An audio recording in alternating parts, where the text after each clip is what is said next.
আপনার এই অফিস থেকে মাত্র 200 মিটার দূরে এই ঘটনায় কেন ঘটলো আপনি দায়িত্ব এড়িয়ে যেতে পারেন। এবং উনি আমাদের বেশ কিছু কথা বলেছেন। এখানে আমাদের আইসি আছে সিউড়ি, তারও কিছু দায়িত্ব আছে, তার সেই দায়িত্ব তিনি পালন করেন।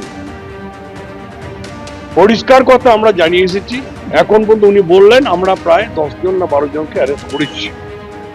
আমরা পরিষ্কার ভাষায় বলেছি যারা এর মধ্যে ইনভলভ আছে প্রত্যেককে অ্যারেস্ট করতে হবে।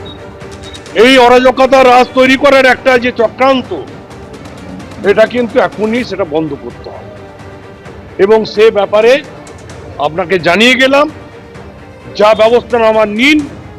আর তা না হলে তৃণমূল কংগ্রেস রাস্তায় নামবে, তখন কিন্তু আমরা কিন্তু কোনো কথা কারু শুনবো